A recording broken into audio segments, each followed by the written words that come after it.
మీటూ ఇప్పుడు ఎక్కడ చూసినా ఇదే మాట.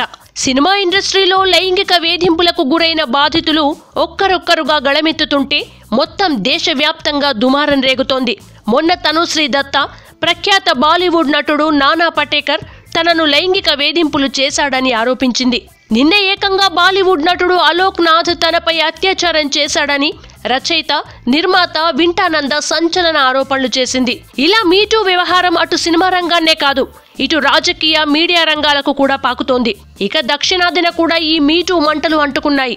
గాయని చిన్మయి తనను గదికి రమ్మని లైంగిక వేధింపులకు గురి చేశాడని ఓ రచయితపై తీవ్ర ఆరోపణలు చేసింది. తాజాగా ఈ మీటూ వ్యవహారంపై బుల్లితెర స్టార్ యాంకర్ అనసూయ స్పందించింది. అనసూయ మాట్లాడుతూ, పనిచేసే చోట లైంగిక వేధింపులు అత్యంత దురదృష్టకరం. ఈ లైంగిక వేధింపుల బాధితుల్లో మహిళలే కాదు, చిన్నపిల్లలు, ఆఖరికి మగవాళ్లు కూడా ఉంటున్నారు అంటూ ఆవేదన వ్యక్తం చేసింది.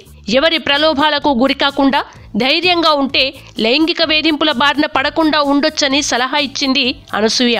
తాను చూసినంత వరకు టాలీవుడ్ లో లైంగిక వేధింపులు తక్కువేనని వివరణ ఇచ్చింది. అనసూయ ఇండస్ట్రీలో ట్యాప్ యాంకర్ గా ఉండడంతో ఆచితూచి మాట్లాడినట్టు అర్థమైంది. కాగా టాలీవుడ్ లోని కాస్టింగ్ కోచ్ పై ఇప్పటికే శ్రీరెడ్డి సంచలన ఆరోపణలు చేసింది. చాలా మంది నటులు కూడా ఈ వేధింపులపై రోడ్డెక్కారు. అనసూయ మాత్రం కర్ర విరగకుండా, పాము చావకుండా సమయానుసారంగా మాట్లాడినట్టు అర్థమవుతోంది.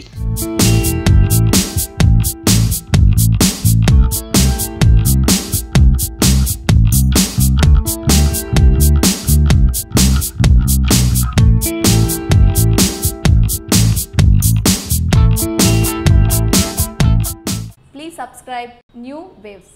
ఇలాంటి మరిన్ని మంచి వీడియోలు కావాలని కోరుకుంటున్నారా? అయితే పక్కనే ఉన్న గంట సింబల్ను క్లిక్ చేయండి. అలాగే సబ్స్క్రైబ్ చేయండి.